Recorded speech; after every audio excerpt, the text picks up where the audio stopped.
Napakainam na may kasama ka na matuwid. Sapagkat yung blessing na pumupunta sa kanya, naaambon-ambunan ka rin. Pero kung ang kasama mo naman ay masama ang mga kaparusahan na dumarating sa kanya, maaari ka rin maramay.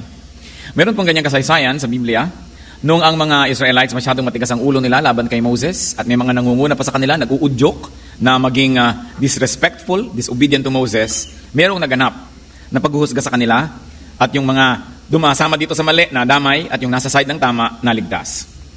Sa Genesis 18:23 to 26, ano po ang nangyari naman sa istorya naman nitong si Abraham?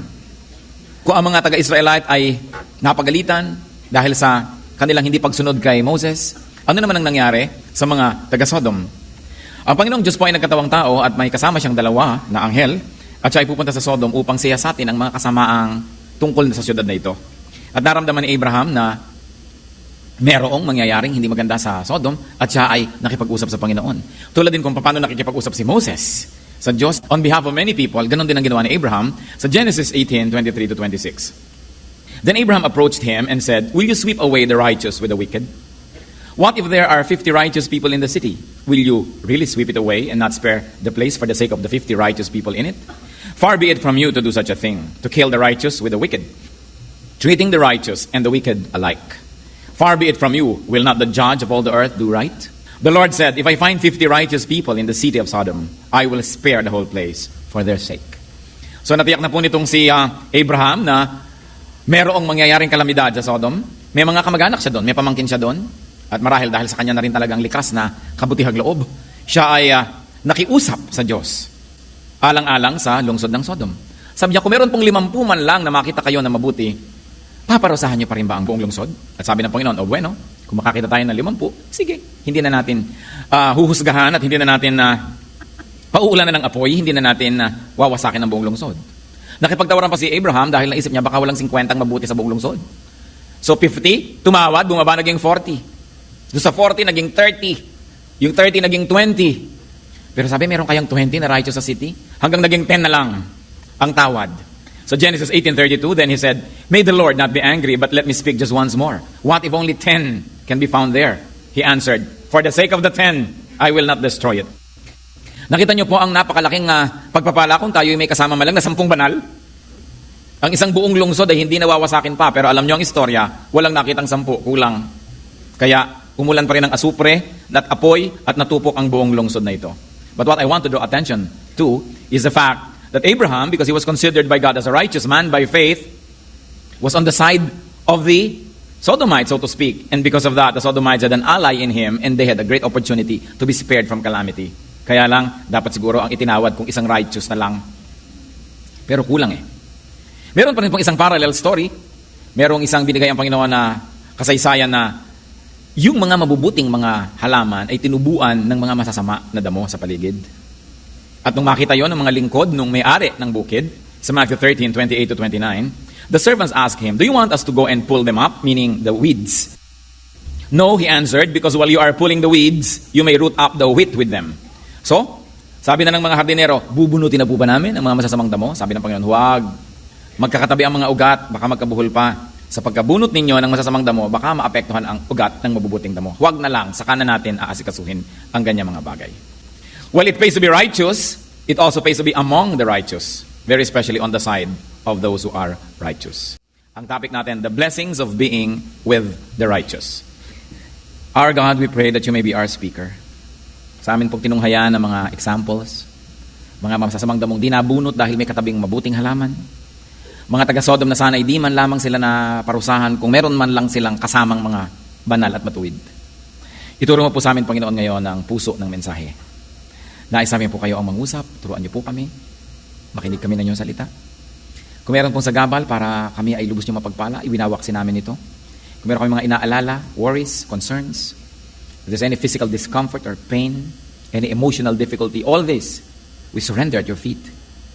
We ask you, Lord, to speak to us. At nawa kailang madilig namin, magbigay kami ng undivided attention to you and to your word. And may your words be medicine for us, be food, be shelter, be protection. Turuan niyo po kami, Panginoon. Mangusap po kayo. We reject all lies and falsehood, and in the name of Jesus, we ask for protection for this assembly, that you may deliver us from evil men and from evil spirits. Speak, Father, we ask you, as we continue to ask you, Lord, to cleanse our hearts, continue to purify us from our sins. May your words be our strength. In Jesus' mighty name we pray. The blessings of being with the righteous. Ano nga bang pagpapala kung kasama natin, kabarkada natin, kasalamuhan natin ay mga matuwid? Unang-una, being exposed to life-giving wisdom. Receiving precious wisdom. Siyempre, pagka ang mga kasama mo ay matuwid, ang nadidinig mo sa kanila ay matuwid, makatuwiran, banal, makapangyarihan, you benefit. Proverbs 10:11, the mouth of the righteous is a fountain of life, but violence overwhelms the mouth of the wicked. Pag nagsasalita ang mga righteous people, buhay ang lumalabas sa kanilang bibig. Ikinabubuhay natin. Pag nakain natin ang kanilang salita, lumalakas tayo, nagiging tama, nagiging maliwanag ang pag-iisip, nagiging matuwid ang ating landas. Subalit, pag ang ating kinakasalamuha at pinapakinggan na may masasama, nagiging daw tayo ring mga mapupusok. Violence overwhelms the mouth of the wicked. Therefore, those who listen to the wicked will become violent. Kaya napakahalaga pinipili ang kasama. Proverbs 10:20-21, the tongue of the righteous is choice silver, but the heart of the wicked is of little value. The lips of the righteous nourish many, but fools die for lack of judgment. So mahalagang mahalaga, matanggap natin yung blessing na yon, mga kapatid. Sino bang mga kasama nyo lagi? Sino ang ating mga kausap? Sino ang mga textmates natin?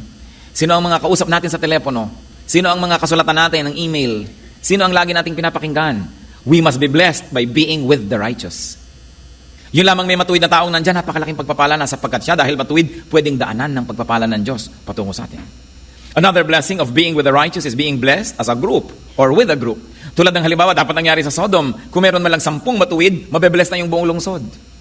Katulad na lamang ng masasamang damo, sapagkat ang kasalamuhan nila, mabubuting damo, hindi tuloy sila binunot agad. Napagpala na rin sila. At kung pinapakain yung mabubuting halaman, napapakain na rin sila. Pag nadidilig ang mabubuting halaman, sila man ay nabibigyan na rin ng tubig. Raming pagpapala kung tayo'y nakikigrupo sa mga mabubuti. Proverbs 3:33, the Lord's curse is on the house of the wicked, but He blesses the home of the righteous. Ano daw ang nando sa buong sambahayan ng mga masasama? Sumpa. Isipin niyo na kahit medyo mabuti-buti kayo, kung yung kasama niyo sa bahay puro mga masasama, edi yung sumpa sa kanila, nadamay na rin kayo. Pero, He blesses the home of the righteous. So, lalo't kung kayo yung head of the family and you are righteous, what will happen to people who belong to your family and to your household? Pati sila nabe-bless. Nakikita ninyo, pati mga tauhan, mga katulong, mga empleyado sa bahay ng isang taong pinagpapala ng Diyos, mas masarap ang kinakain nun kesa doon sa mga ibang member ng family na ang head ay hindi pinagpapala ng Diyos, gutom ang inaabot nila. Pero kung ikaw ay napasama sa isang taong matuwid at pinagpapala ng Diyos, kaya ikaw ay anak, kaya ikaw ay empleyado, kaya ikaw ay nandun sa kanyang kinukupkop, pati ikaw nababless. Kaya kung tayo po ay nasa piling ng isang pinagpala, nasa piling tayo ng isang taong matuwid, nasa piling tayo ng mga taong alam natin pinagpapala ng Diyos, yun pala ang blessing na. Napakasarap na kasalamuhan natin ang mga kinalulugdan ng Diyos. Kung sakasakaling naka-schedule na palang lumaglag ang eroplanong ito dahil may sumakay na kinalulugdan ng Diyos, makakarating pa muna to sa airport. Ngayon, kung bumaba na yung kinakalugdan, lilipad pa ulit, kasama ka pa, abay, nanganganib ka na nun. The blessing of being with the righteous. For the sake of the righteous, God does many wonderful things. Ganun na lang ang pabor niya na ibinibigay. Proverbs 11:10, when the righteous prosper, the city rejoices. When the wicked perish, there are shouts of joy. So, pati buong lungsod natutuwa kung merong mga mabubuting tao doon na sila ay umaasenso, nagkakaroon sila ng makabuhayan kasi ang lahat nabibiyayaan. Kanino ibibigay ng Diyos ang pagpapala? Ay doon sa righteous, doon sa mapagbigay, doon sa mapag-share. Kasi marami nagkakaroon. Proverbs 12:7, wicked men are overthrown and are no more, but the house of the righteous stands firm. Yan ang concern po ng maraming mga magulang, mga ama, mga ina, isad mga ate at kuya. Gusto natin mabigyan ng security ang ating mga anak, ang ating mga nakababatang mga kapatid, ang mga taong nasasakupan natin. But what better thing is there to do in providing security for your loved ones than in being righteous? Because when you are righteous, the Lord blesses your house. The Lord blesses your household. You want security for your family? There's one thing you should do. Be righteous. Sa pagkakamali ng iba, sa kagustuhan nila na mabigyan ng financial security, kung minsan ang kanilang mga anak, ang kanilang asawa, pamilya, they become corrupt. Nagnanakaw sila sa kanilang mga kumpanya, nagnanakaw sila sa kanilang mga kapwa-tao, nagnanakaw sila sa gobyerno, kung sila taga-gobyerno, kung gusto nila na bigyan ng higit sa kanilang kayang kitain ng kanilang mga anak. Pero ano ang ipinapamana nila? Kahihiyan. Insecurity dahil baka ka mabisto. Ang ibinibigay mo ay galit ng iba. At kung makalusot man sa tao, hindi makakalusot sa Diyos. Kaya ang sabi, sumpa ang naghihintay sa lahat ng members ng isang household na wicked yung kanyang leader.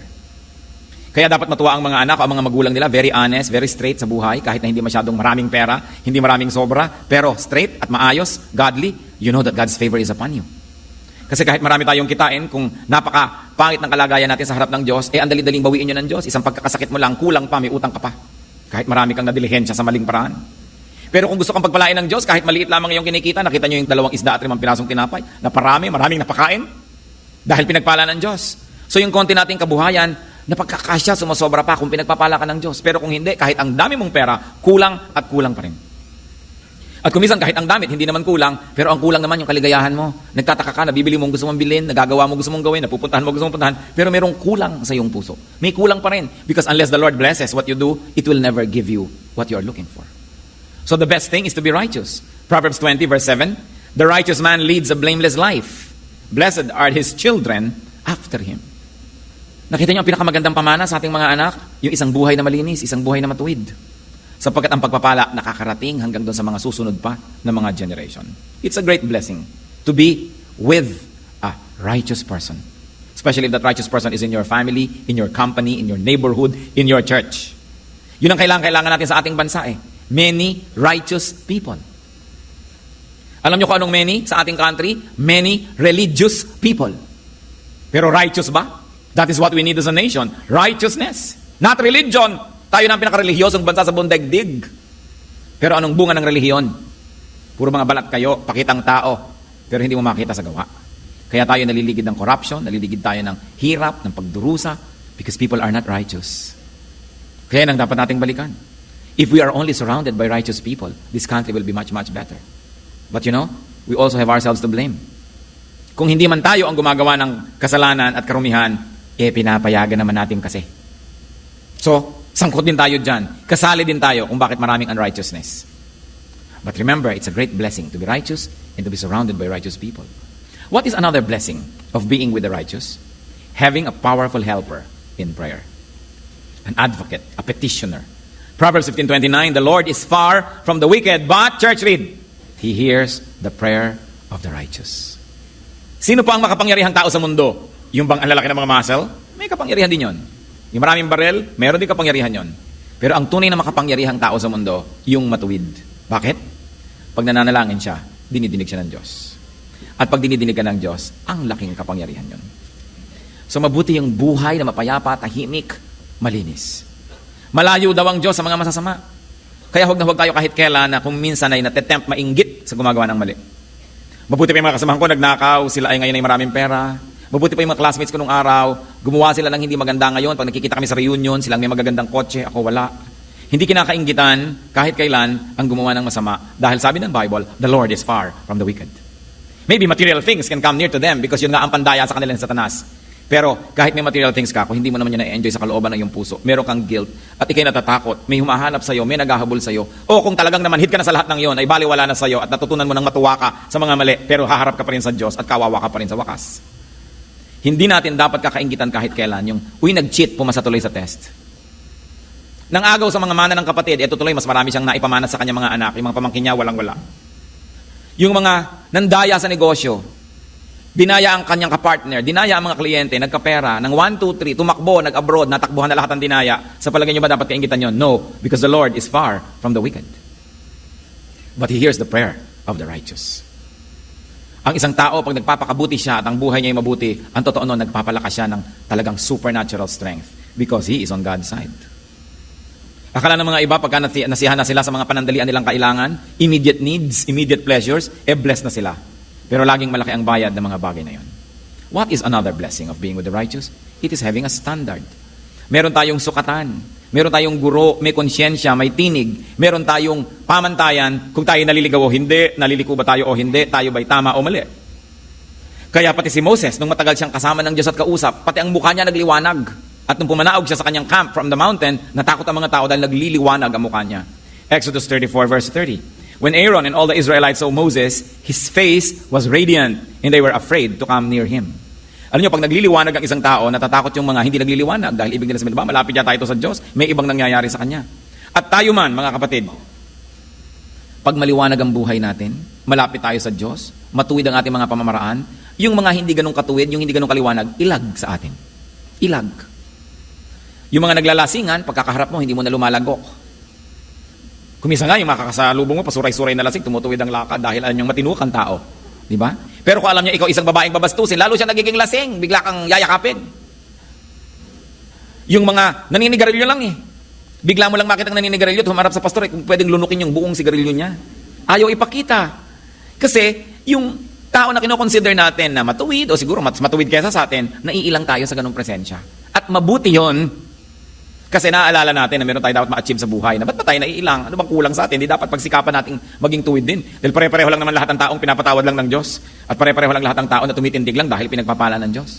So maganda na merong standard. Pero kung ang kasama mo, mas masama pa kaysa sa'yo, nagmumukha tuloy na pati mga kasamaan mo, kabutihan na rin. So you begin to have an artificial sense of feeling good, of being contented. But it's good to be rattled, to be shaken, to know na tinimbang ka, ngunit kulang. Kaya pagka ikaw ay may kasamang taong matuwid, nabe-bless ka dahil, uy, bakit siya? Ay, kaya tuloy pagkakakain kayo, nakasubo ka na ng 3, magpe-pray pa pala siya. Hindi mo malulun-lulun, no? Ang bulalo, pray ka rin. Kasi may kasama kang nagpapaalala sa iyo kung ano ba ang tama na gawin. So, imbes na layuan natin, iwasan natin yung mga mas matutuwid para lang tayo maging at ease, sikapin nating hanapin sila, sumama tayo, kahit hindi tayo lubos na at ease. Dahil pag tayo ay naging napalapit na ng napalapit sa level ng kanilang mga katuwiran at kabanalan, magiging at ease na rin tayo. It's good to be reminded. So natakot sila Aaron kay Moses dahil lumiliwanag ang kanyang itsura. Ano pa po ang blessing na may kasama mga righteous? Being grounded, being corrected. Isa sa mga pinakamagagandang blessing yung merong nagtutuwid sa atin. Ituwid mo ang isang taong matuwid. Yung matuwid-tuwid siya, konti lang ang liko. Ituwid mo yung matuwid, tuwang-tuwa yun, nagpapasalamat sa'yo. Ituwid mo yung liko at nagagalit sa'yo. Ituwid mo ang matalino, thank you po, ang sasabihin. Ituwid mo yung talagang hindi matalino, magkakalit sa'yo. Ia-attack ka, ikikriticize ka. Kaya alam nyo, madaling malaman kung matalino ang isang tao eh. Pag siya'y pinupuna, itinutuwid, nagpapasalamat. Kumusta po kayo? Kumusta ang ating katalinuhan? Pag ba sinabi sa'yo ng asawang ang tabang naman ng sinigang, di ikaw magsigang? Anong tawag doon? Hindi matalino. Kasi matalino, thank you for reminding me. Hayaan mo, dadagdagan natin ng patis next time. Pag sinabing, alam mo, medyo magulo yata ang buhok mo, ay, thank you ha. Sige, magsusuklay ako sa bandaron. Hindi yung, ikaw ang buhok mo, mas magulo pa. Alam mo, hindi matalino yung taong yon. Tanungin yung katabi nyo kung matalino siya. Nagagalit ka ba pag pinupuna? Be corrected. A righteous person rebukes a brother or a sister whenever needed. That's why it is a great blessing if there's a righteous person around. Kung ang lagi nating kasama, oo ng oo, sang-ayon ng sang-ayon, payag ng payag, kahit mali na ang ginagawa natin, hindi blessing yon, sumpa yon. Kasi hindi tayo na itutuwid. 2 Timothy 4:2, preach the word. Be prepared in season and out of season. Correct, rebuke, and encourage with great patience and careful instruction. So ang bilin ni Paul kay Timothy, rebuke people if needed. It is our duty. Isa pong malaking kayamanan kung may nagtutuwid sa atin. Marami mga tao naliliis sila ng landas. Lalo't sobra na silang mayaman, makapangyarihan o sikat. Alam niyo kung bakit sila biglang nagsa-self-destruct? Because nobody corrects them anymore. And they do not accept rebuke and correction anymore. Then they begin to self-destruct. Kaya mahalaga rin yung may mga old friends ka, bago ka naging superstar, bago ka naging president o governor, bago ka naging kung ano, may mga old friends ka that you maintain your friendship, who can tell you, alam mo yung ginawa mo na yan, isang malaking kabaliwan. And yet, hindi siya nangingimi, kaya niyang sabihin, at pwede kang makinig. It's a precious, precious wealth to have people who can rebuke us. Another blessing of being with the righteous is being on the safe side. When you're on the side of the righteous, you're safe. Ito pong binabanggit ko na si Moses. Ang gulo-gulo ng mga taong nililid niya. Wala naman siyang gusto kundi ikabubuti ng mga tao. Lagi nalang nagre-reklamo ang mga tao. At hindi sila nauubusan ng mga leader-leader na nagtatanim ng discontentment sa puso ng mga tao at laging gusto mag-rebellion. Finally, may nangyari sa mga taong rebellious na ito. Ang pangalan ng leader nila si Korah. At sa number 16, 19 to 35, basahin natin. When Korah had gathered all his followers in opposition to them at the entrance of the tent of meeting, the glory of the Lord appeared to the entire assembly. The Lord said to Moses and Aaron, separate yourselves from this assembly so I can put an end to them at once. But Moses and Aaron fell face down and cried out, O God, God of the spirits of all mankind, will you be angry with the entire assembly with only one man sins? Then the Lord said to Moses, say to the assembly, move away from the tents of Korah, Dathan, and Abiram. Moses got up and went to Dathan and Abiram, and the elders of Israel followed him. He warned the assembly, move back from the tents of these wicked men. Do not touch anything belonging to them, or you will be swept away because of all their sins. So they moved away from the tents of Korah, Dathan, and Abiram. Dathan and Abiram had come out and were standing with their wives, children, and little ones at the entrances to their tents. Then Moses said, "This is how you will know that the Lord has sent me to do all these things and that it was not my idea. If these men die a natural death and experience only what usually happens to men, then the Lord has not sent me. But if the Lord brings about something totally new, and that earth opens its mouth and swallows them with everything that belongs to them, and they go down alive into the grave, then you will know that these men have treated the Lord with contempt." As soon as he finished saying all this, the ground under them split apart, and the earth opened its mouth and swallowed them, with their households and all Korah's men and all their possessions. They went down alive into the grave with everything they owned. The earth closed over them, and they perished and were gone from the community. At their cries, all the Israelites around them fled, shouting, "The earth is going to swallow us too." And fire came out from the Lord and consumed the 250 men who were offering the incense. You see this great lesson. Merong lideran, nagtatayo ng rebellion against Moses. May mga sumusunod naman at may dalawang sumunod sa kanyang minor leaders. Anong sabi ng Panginoon? Ihiwalay ang mga yan at nang matapos na ang usapin na ito. At sabi ni Moses, huwag kayong lalapit sa kanilang kampo. At yung buong kampo nila, naglabasan sa kanilang tent, itong mga leader, pati mga asawa, mga mumunting anak, lahat ng kanilang mga alagang, mga hayop, ang kanyang mga ari-arian, ang lahat ng mga tagasunod, anong ginawa? Bumuka ang lupa at nilulun silang lahat ng buhay at sumarang muli. Alam nyo, nakarinig ako ng mga kwento ng mga gerilya nung araw na naglilibing sila ng buhay ng mga makapili. Inililibing nila sa pampang ng ilog yung mga makapili buhay. Yun daw natabunan mo na, gumagalaw pa yung lupa dahil sumisikap silang huminga, gumagalaw pa sila dahil mga buhay. Tapos unti-unting humihina yung galaw ng lupa hanggang wala na. At walang duda na ganun din ang nangyari dito sa istorya na ito. Nilulun ng lupa ang mga tao, buhay, kasama ang mga anak, mga katulong, lahat ng ari-arian, sapagkat kung ikaw nasa panig ng masama, nadadamay ka. Hindi ba ngayon din na ganun? Subukan mong napakasama ng ugali ng iyong magulang at marami kang mamama ng kaaway. Kung yung magulang mo mahilig makipag-away sa kanya mga hipag, mga kapitbahay, ikaw din kaaway ka ng mga anak ng mga kaaway niya. Hindi na matapos-tapos, generation to generation. Subukan mo na palaaway ang tatay mo pag nalalasing, hinahamon ng babag pati tren. Siguradong ikaw ay masusugat ang kaaawat, pati ikaw mamaya mapapaaway ka na rin. Talagang nagkakadamay-damay pag nando ka sa panig ng masama. Kaya yung mga iba ay nagpunta lang sa bahay ng isang kaibigan, nag-grade biglado ng mga may kapangyarihan, meron palang drug and pot session nangyayari doon. Nadamay siya kahit nanghihirap lang siyang notebook. Kasi nandun siya sa maling lugar, kasama siya ng mga paparusahan. Kaya, do not be on the side of the wicked. Huwag kayong nakikikampi, nakikibarkada, sumasama dahil maraming nadadamay. And of course, another blessing of being with the righteous is receiving light and salt, receiving life and flavor in life. Dahil siya'y pinagpala, alam niyo po yung osmosis, the movement of liquid from a place of higher concentration to a place of lower concentration. Lagi nang gagano, kaya yung napkin, ilagay mo sa basa, nababasa yung napkin. Kasi low concentration ang wetness doon, lilipat sa kanya. Pero ganun din, ang kabutihan, lumilipat din yan. Pag lagi kang kasama ng matuwid, lumilipat din sa iyo ang kabutihan niya. Pero pag lagi kang kasama ng mga liko at masasama, lumilipat din sa iyo ang kasamaan niya. Pati mga punto, pati accent, lumilipat lahat yan. Kaya kailangan maingat tayo kung kanino nakikisalamuha. Nakita natin?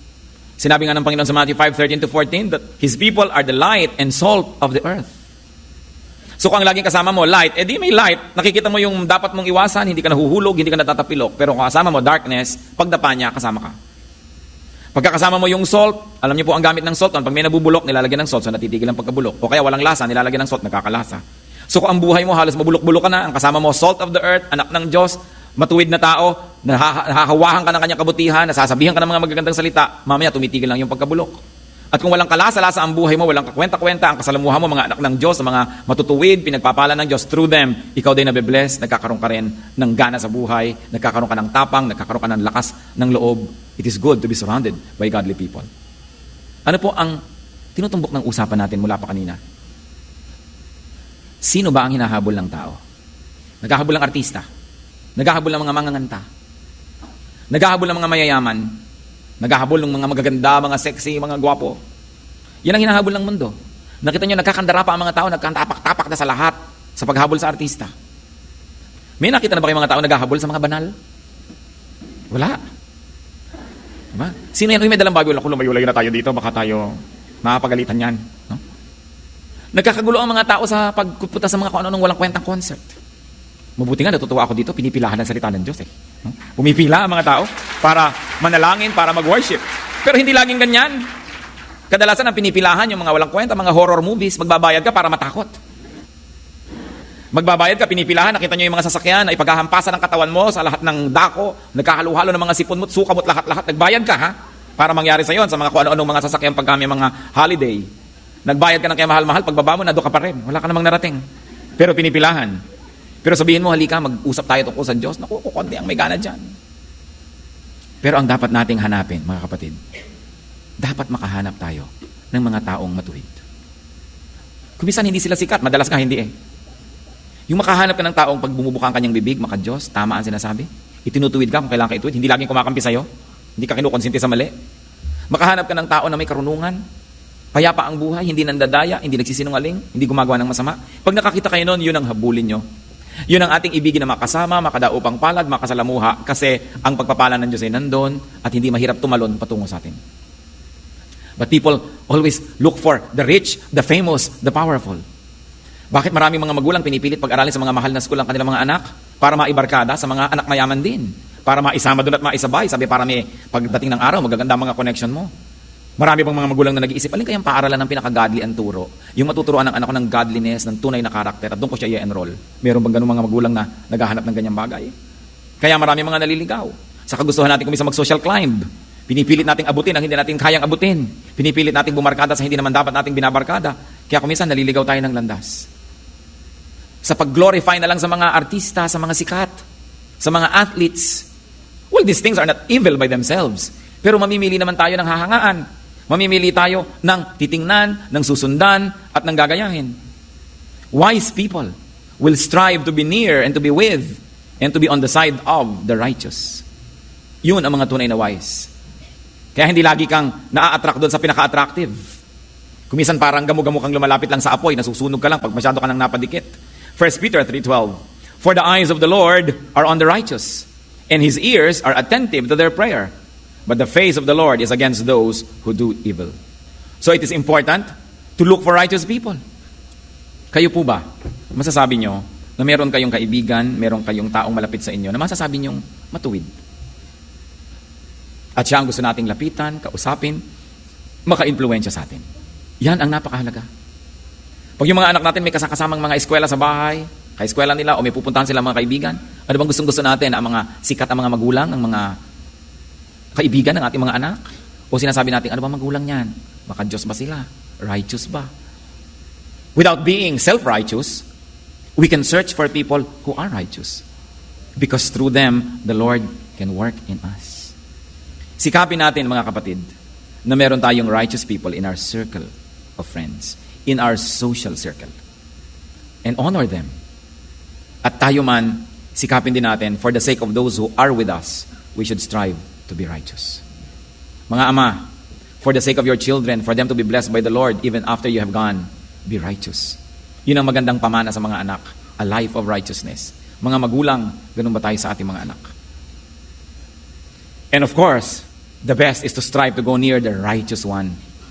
Kung gusto nating lumapit doon sa righteous people, lalo na sa the righteous one, the Lord Himself. Proverbs 21:12, the righteous one takes note of the house of the wicked and brings the wicked to ruin. Ano po mga wickedness ang ginagawa natin na actually ginagawa natin for the sake of our loved ones? Tigilan natin yan because the Word of God tells us very clearly that that is not the way to do good to our loved ones. Doing bad to do good to our loved ones is not the way.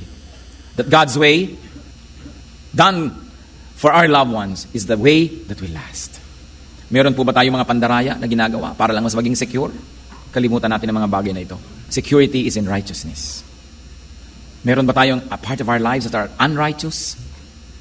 It's time to really think about them. Bakit po dapat natin binabalikan ito? Kasi pwede tayong malibang. Nagpupunta tayo sa church, nagsiserve tayo, nagdo-donate tayo, marami tayong ginagawa, pero possible na meron pa rin tayong iniingatan ng mga unrighteous acts, unrighteous habits and attitudes in our lives. And the Lord likes them uprooted so that we can be righteous like Him. Kasi po, any act of unrighteousness, barayan para dumaan ang blessing patungo sa ating buhay. Kaya ayaw ng Panginoon na nandyan yan. Tayo ba blessing to our household, to our companies, to our workplace, to our community, to our church, to our nation? Lalong-lalo sa ating bayan. Hanap-hanap tayo ng righteousness everywhere, pero tayo ba righteous? Pag mahuhuli ka ba ng pulis sa takot mo ng maabalay, maglalagay ka na rin, tapos gusto mo righteousness?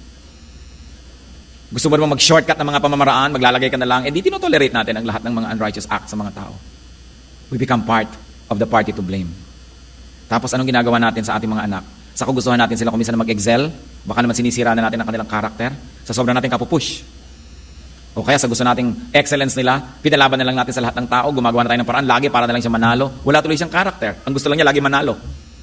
Winning is not the point, but it is in being righteous, because the righteous are blessed. Not the winners are automatically blessed, but the righteous.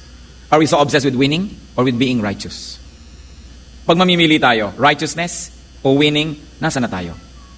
At kung meron tayong tao na gusto nating makasalamuha, makasama, makausap ng 2 oras, sinong gusto niyong makausap? Isang very, very righteous person o si Tom Cruise? Hindi ko naman sinasabing hindi siya righteous, malay ko ba? Di ba? Pero immediately ba, yung star, yung sikat? Ganun ba? Are we going to think like the rest of the world thinks? Bakit pa sinabi na, we are the children of light, we are the salt of the earth, we are God's children?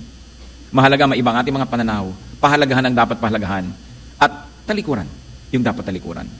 Kung meron po kayong righteous person in your circle of friends, in your family, it's a great blessing. Sikapin nyo rin maging blessing sa kanya. At kung tayo naman, gawin nating blessing tayo sa ating circle of friends. Kung pupunta kayo sa family reunion, pupunta kayo sa mga lamay, sa mga kasalan, sabi nyo, Lord, give me a mission today. Make me a blessing. Hindi yung pupunta ka sa class reunion nyo, ang iniisip mo, yung pinakamagandang kotse ang dapat kong dala para humanga aking mga classmate, pinakamalaki dapat ang hikaw ko, pinakamakintabang belt ko, di ba? Pinakamalaki dapat ang pulseras ko. So ang gusto mo, magka-inferiority complex sa mga dati mong classmate, gusto mo ma-impress sila. Ano yun? Di ba wickedness yun? Pag pupunta ka pa nga dapat sa mga reunion, dapat ka mag-dress down, magpakasimple dahil marami sa mga tao, hindi siguro nakarating sa narating mo, hindi nagkaroon ng nakakaroon ka. So anong gusto mo, mainggit pa sila, mahiya, ma-inferior, o gusto mo silang tulungan, gusto mo silang palakasin ang loob? Napakahalaga. There's nothing wrong about dressing up if you want to glorify the Lord through beauty and you want to feel good. But there's also a wicked way of dressing up when you just want others to be inferior to you. When you want to make yourself a star. Kaya kumisan kahit sa mga Kristiyano, nandun pa yun. Kaya sabi ko, kailangan lagi nating sikapin na siyasatin ang sarili natin for any pockets of unrighteousness. Because kumisan gusto mo halimbawa na mag-special number ang anak mo sa church para ba maglingkod o para masabing, wow, siya ang nag-i-special number. The Lord is our judge. We can deceive people, but never God. And it is important to be righteous on the outside and on the inside. Heavenly Father, we pray that the words that we have shared today will be powerful in our lives. Maging paalala sa amin, Panginoon, kung meron kami mga dapat talikuran ng mga kasamaan, mga kasinungalingan, lalo't nakasanayan na namin at wala nang hapdi pagka ito'y ginagawa namin. Turuan mo manumbalik ang aming puso sa inyo. To be sensitive to sin, to cherish righteousness, and to cherish people who are righteous. Nawa, Panginoon, huwag kami ang maging dahilan para matisod yung mga matuwid. Kundi makatulong kami sa kanila na lalo silang mapalapit sa iyo. At kami man, Panginoon, makita mong lumalapit sa iyo, nagiging matuwid ang aming buhay, nagiging blessing kami sa aming pamilya, sa aming mga kaibigan, sa aming church, sa aming bansa. Siyasatin mo kami, Panginoon, ngayon. Ano ang attitude namin sa mga makadiyos na tao? Umiiwas ba kami? Naiilang ba kami? Kami ba'y asiwa pag sila'y nandyan? O hinahangad naming makausap, makadaupang palad, makatrabaho? Yung mga taong malapit sa iyong kalooban. Ituro mo po sa amin, Panginoon, ng higit lalong mataas na pamamaraan. Salamat, Panginoon, sapagkat alam man namin o hindi, kung kami ay may mga kasamang mga matuwid, na pagpapala rin kami. Ang dalangin namin, nawa. Dahil din sa aming mga katuwiran sa iyong pananaw, mapagpala rin ang ibang mga kasama namin. Turn us into blessings instead of curses to people. Kung meron sa amin, Panginoon, na nagiging dahilan para may matisod pa, magkasala, kami na nga itong Kristiyano, kami pa nagyayaya sa kasalanan, kami pa nag-encourage, patawarin niyo po, Panginoon, at maituwid ang aming buhay. At nawa, yung inyo pong righteousness, makita sa amin. Mga kapatid, magbulay-bulay tayo sandali. Hindi lang relihiyon, righteousness ang hinihingi sa atin ng Panginoon. Kalinisan ng puso. Disiplinadong isip na nag-uumpisa pa lang yung maraming pag-iisip ay tinatanggihan na, pinapaalis na, hindi na pinapahaba pa. Righteousness that is important to God, which may not be visible to people, but is very visible to God. Humingi tayo ng paglilinis. Humingi tayo ng pagsisiyasat. Pagpasalamat natin ang mga matuwid na taong ginagamit ng Panginoon tayo pagpalain. At ialay natin ang ating sarili na maging pagpapala rin sa iba sa pamamagitan ng ating katuwiran. Be alone with the Lord for a while. Let the Spirit of the Lord minister to each one.